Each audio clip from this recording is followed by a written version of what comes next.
So a video on causation questions for the Stalin topic, and in particular the leadership struggle part of the Stalin topic. So this has come up a few times. Look down the list of these questions. These are the questions that you'd need to be able to answer, but think also about the other questions that they could also ask you. So how do you revise? Well, first you identify all the major reasons. Please don't just use this video. Look through your workbooks, look through your notes, and figure out all the major reasons why Stalin won. Rank them and think about how they're connected. For each reason, make sure you understand why it was important, and you need at least 3 detailed examples for each reason to explain. Think about the individual reasons, but also think about how you might group the reasons together. So up with the bullet points there, those are all the reasons that Cambridge have suggested, and you'd be able to add to that list. But then think about how you could group them together. It could be reasons to do with Stalin, reasons to do with Lenin, or reasons to do with Stalin, reasons to do with others, or, as it suggests down there in the bottom, and this comes from a Cambridge question, reasons to do with opportunism versus reasons to do with careful planning. So think about how you might categorize these reasons as well.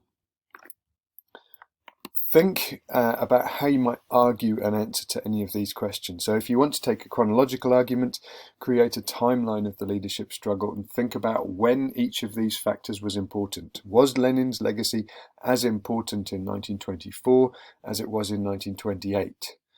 Was Stalin's position as General Secretary always equally important?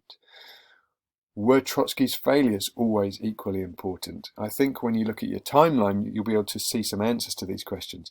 Trotsky's failures weren't important in 1928 because Trotsky was gone. So if they ask you about Trotsky's failures, then you might say, if you're taking a chronological argument, you might say, yes, Trotsky's failures are vitally important in 1925 and 1926, maybe 1925, but they don't really explain all of the reasons why Stalin won the leadership struggle. Stalin also defeated a whole bunch of other people. Was Stalin always opportunistic, or was he always a careful planner? I think what you might say when you look at your timeline is that he's a very careful planner at the beginning. But towards the end, his planning is already done. He's already secured his position in the party by 1925, 1926. And it's at that point that he's able to take the opportunities because the planning has already put him in a strong position.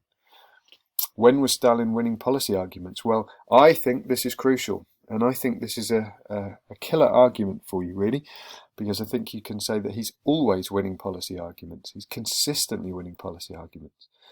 And you can point to some key examples of those. But I think you can say that he's winning policy arguments at the beginning by virtue of the fact that he's able to control the party. By the end, he's winning policy arguments in his own right. So think about, for each of these questions, how you might take a chronological approach. So for number 1, you might say that Stalin's position as General Secretary explains his rise to power up to 1926, but by 1927 and 1928, actually it's his ability to win arguments that are more important. How far was Lenin responsible? Well, I think you could say that Lenin's responsible for putting him in the position where he could take power, and that's especially the case in 1924 and 1925, perhaps. But by 1928, it's all Stalin's own work. Number 3, brilliant opportunism rather than careful planning.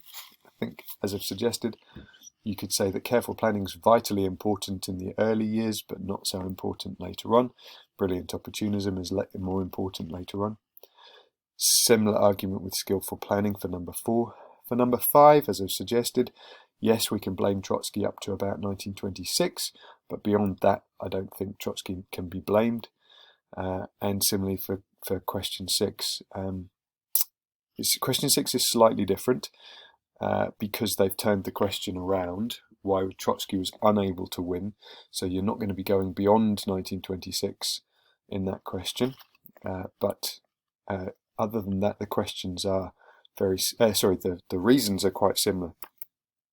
Contingency argument. So you need to do some thought experiments on the leadership struggle, and you need to think about whether Stalin would have won without one of these factors. Could Stalin have won had he not been General Secretary? Well, it's possible, isn't it? It is possible, but it's not very likely. I think if he wasn't General Secretary, he wouldn't have been in the position where the other leading members of the party took him seriously and wanted to be allies with him, and therefore he would have been sidelined early on. So Lenin's legacy is crucial, but only really for putting him in the frame. Being General Secretary, that's tied to Lenin's legacy, of course. Trotsky's failures. Could Trotsky have won without Trotsky's failures? Sorry, could Stalin have won without Trotsky's failures? This is a harder one to answer, because I think what you would need to say is that Stalin, if put it another way, if Trotsky had been on top form and had seen the threat from Stalin earlier, then Trotsky could have defeated Stalin. Even despite all Stalin's advantages, Trotsky was still better than Stalin in crucial ways. But that only explains Stalin's victory to a limited extent, because it wasn't just Trotsky's failures. Other people failed too, didn't they? Bukharin failed as well.